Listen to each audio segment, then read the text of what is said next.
where will we have an application of this power reducing idea? Well, here's a good one. Rewrite sine to the fourth as a sum of first powers of cosine of multiple angles. Oh, cosine of multiple angles. Sounds like we're going to have to use the power reducing formula.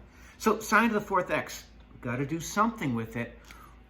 Why don't we make that into sine squared x and take the whole thing squared? Why would I do that? Well, at least I have a power reducing formula for this, because this will equal to something squared, and that's 1 minus cosine of 2x over 2, the whole thing squared, which is 1 minus cosine of 2x over 2 times 1 minus cosine 2x over 2, which will give us, FOIL the top. First, outer minus cosine 2x, inner minus cosine 2x gives us minus 2 of these cosine 2x. Notice I didn't double the angle there. A negative cosine 2x minus another cosine 2x is 2 in the negative direction of these cosine 2x. And then cosine 2x times cosine 2x, negative times negative is positive, and that'll give us cosine squared of 2x all over 4. Well, we're almost there, aren't we? Because this is to the first power. That's squared. So I'm going to pull out a 1/4 just to make my math easier, because I can see what's going to happen here.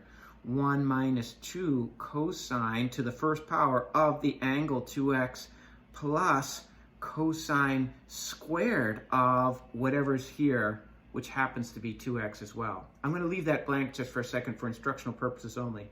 This is 1/4 times 1 minus 2 cosine of 2x plus, well, let's use another power reducing formula, because we're not there yet, are we? We've got to reduce the power. And this cosine squared of something is 1 plus cosine 2 of something over 2, right? If we have cosine squared something, we know from our formula that's 1 plus cosine 2. Now this is cosine to the first power, 2 times something. But what is this something? This is where things get a little tricky. This was what? 2x? So this here will be 2x. So we could write this as 1/4 times 1 minus 2 cosine of angle 2x plus, I'm going to divide this out, 1/2 plus cosine to the first power of 4x over 2. See, I divided this into both. We talked about that with proofs, a plus b over c. I can write that as a over c plus b over c. We've done it, right? This is to the first power, and this is to the first power. Here, our angle is a double angle. This is a quadruple angle, but at least there, first, we've done it. We asked to go the first, the first power of cosine of multiple angles. But I'm going to take this and go up here, same thing written again, and say, can we clean this up a little bit? If I distribute out this 1/4, I get 1 over 4 plus 2 cosine 2x over 4 plus 1 over 8 plus cosine of 4x over 8. You know what? Let's go common denominators. So if I'm going to write this over 8, I have 2. So 4 times 2, so 1 times 2.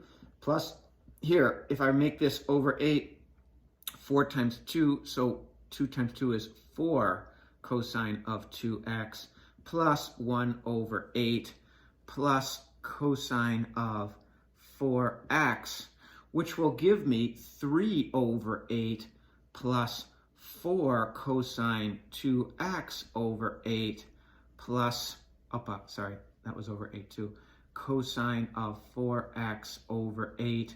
Do you want to do it like the cool kids do? And we could pull out a 1/8, so we'd have 1/8 on the outside, and 3 plus 4 cosine of 2x plus 1 cosine of 4x, and we are done. That's a difficult problem, right? It's very hard, and I think the hardest part here is seeing, oh, I had cosine squared 2x, so think of it as cosine squared something. We know that'll be 1 plus cosine 2 of that something over 2 by our power reducing formula, and our something happens to be 2x. That's difficult.